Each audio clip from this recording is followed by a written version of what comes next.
अस्सलाम वालेकुम दोस्तों, कैसे हो।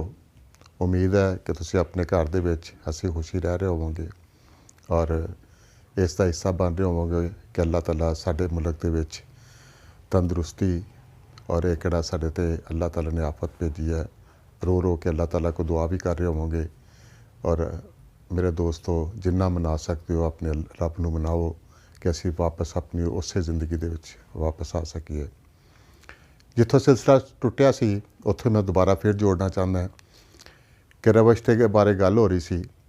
मैं दसना यह चाहता कि जो इब्तदाई स्टेज ते सी ते मेरे दिल में ख्याल पैदा होया, मैं जल्दी जल्दी इनू ख़त्म करने की कोशिश कराँगा क्योंकि बहुत सारे वाक़यात ने। आम पहला वाक़या ये होया कि मैं सोचा कि क्यों ना मुनीर न्याजी साहब के घर जाया जाए और उन्होंने यदि मैंबरशिप दी जाए और उन्होंने मैं दसा भी, क्योंकि सादुल्ला शाह की वजह के नाल वड्डे भाई सन, उन्होंने कोल बहुत आना जाना सी ते एक तल्लक भी हो गया सन और मैनू बड़ी मुहब्बत करते सन। मेरे आइडिया आया कि क्यों ना जो नवी नवी अनारकली बनी फूड स्ट्रीट तो ये एक मुशायरा कराया जाए, 8 फुट का उच्चा एक स्टेज बनाया जाए। मैं दोस्तों नाल डिस्कस की, शफीक अहमद खान नाल, नवीद अनवर, असी सारे ने एक प्रोग्राम बनाया, रियाज अहमद सी। असी प्रोग्राम बनाया कि इत्ते इब्तदा की जाए कि मुनीर न्याजी साहब नूं बुलाया जाए क्योंकि मुशायरा उन्हां दे नाल ही साजदा है कि दो आएंगे तो एक बड़ा खूबसूरत मुशायरा हो जाएगा जिहदे नाल असीं आगाज़ करांगे। खैर सारे दोस्तों ने दूसरे कदों मशवरा किया, उन्होंने कहा न्याजी साहब तो कभी मनणगे नहीं तो मेरा ये दावा सी कि मैनू टालणगे नहीं, लिहाजा इसे खुशफहमी दे विच या इनू मेरी खुशकिस्मती कह लो कि मेरी ड्यूटी लगाई गई कि शाह जी तुसीं न्याजी साहब नाल गल करो। मैं उन्होंने घर गया, न्याजी साहब बैठे हुए सन, धुप सेक रहे सन तो मैं उन्होंने जाके गल की कि न्याजी साहब मैं एक तंजीम बनाई है, मेरी ख्वाहिश है कि तुसी एक मुशायरे दे नाल उहदा इब्तदा करो तो मेरी ये ख्वाहिश है कि मुशायरा भी फूड स्ट्रीट दे विच होवे। वो एकदम चाय पींदे हुए रोकिया है तो उन्होंने कहा तू तमाशा लाना चाहता मेरा। तो मैं क्या नहीं न्याजी साहब इस तरह हो सकता है।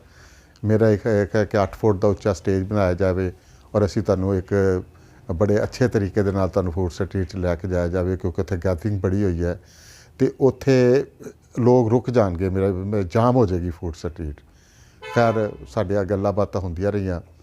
असी खैर कुछ वक्त तो बाद न्याजी साहब ने हाँ कर दी। मैं खुशी खुशी आया तो असी प्रोग्राम नू तरतीब देना शुरू किया। पुलिस को इजाज़त लई, उत्थे दे अनारकली दे जिहड़े SHO सन उन्होंने दसिया कि असी ये प्रोग्राम कराना चाहते हैं, वो भी राज़ी हो गए। उन्होंने न्याजी साहब दे वो भी अकीदतमंद सन। इस तरह असी वो प्रोग्राम कराया। असी 3-4 शायरां बुलाया, उहदे विच सादुल्ला शाह, शफीक अहमद खान, नीलमा नहीं दुरानी और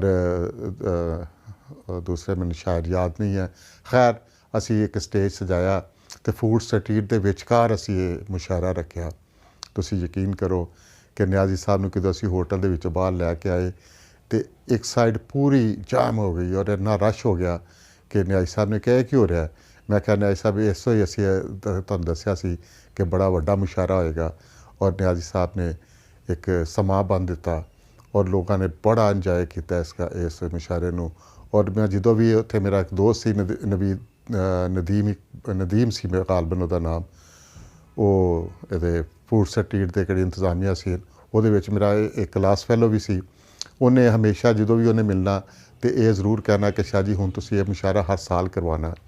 कहने का मतलब ये सी कि न्याजी साहब ने रवश के बारे लिखिया भी, उन्होंने मैंबरशिप भी लई और उन्होंने बड़ी खूबसूरती के नाल उन्होंने कहा सनाउल्ला शाह जिहड़ा तू मकसद लैके अगे तो वधिया, इंशाअल्लाह दुआवां भी दित्तियां कि तू कामयाब होएगा।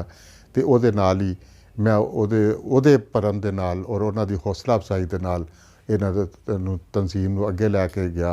और बड़े सारे एक नाम है, सिर्फ 4-5 जिहड़े साडे सरपरस्त आला बने जिहड़े बड़े अहम ने, उन्हां दे नाम दा तुहानूं दस दिंदा। उस तो बाद दूसरे जिहड़े मैंबर ने उन्हां दा आहिस्ता आहिस्ता तारफ हुंदा जाएगा। सरपरस्त आला साडे पहले जिहड़े अताउल हक कासमी साहब सन, मेरे वड्डे भाई ने, उन्होंने बड़ी मुहब्बत के नाल सिलसिला चलाया। फिर ख्वाजा मोहम्मद ज़िक्रिया साहब, उन्होंने बड़ी शफकत फरमाई। फिर साडे जिहड़े तीसरे सरपरस्त आला सन अंजुमन पाकिस्तान आल पाकिस्तान अंजुमन ताजरान दे सदर खालिद परवेज़ साहब, ਉਹਨਾਂ ਨੇ ਬੜੀ ਸ਼ਫਕਤ ਫਰਮਾਈ। ਉਸ ਤੋਂ ਬਾਅਦ ਹੁਣ ਹਾਜੀ ਅਬਦਸਤਾਰ ਸਾਹਿਬ ਸਾਡੇ ਮਰਕਜ਼ੀ ਸਰਪ੍ਰਸਤੀ ਆਲਾ ਨੇ, ਇਹ ਸਾਰਾ ਮੇਰੇ ਮਲਕਾ ਦੇ ਮਸ਼ਵਰੇ ਦੇ ਨਾਲ ਇਹ ਮਰਾਹਿਲ ਤੈਅ ਹੁੰਦੇ ਗਏ ਔਰ ਆਹਿਸਤਾ ਆਹਿਸਤਾ ਅਸੀਂ ਇਸ ਸਟੇਜ 'ਤੇ ਪਹੁੰਚ ਗਏ ਕਿ ਬਹੁਤ ਸਾਰੇ ਲੋਕ ਸਾਨੂੰ ਐਪਲੀਕੇਸ਼ਨ ਦਿੰਦੇ ਸਨ ਕਿ ਸਾਨੂੰ ਰਵਸ਼ ਦਾ ਹਿੱਸਾ ਬਣਾਓ। ਔਰ ਅਸੀਂ ਬੜੀ ਛਾਣਬੀਨ ਕਰਨ ਤੋਂ ਬਾਅਦ ਰੁਖਸਾਨਾ ਨੂਰ ਉੱਤੇ ਸਾਈਨ ਕਰਦੀ ਸੀ।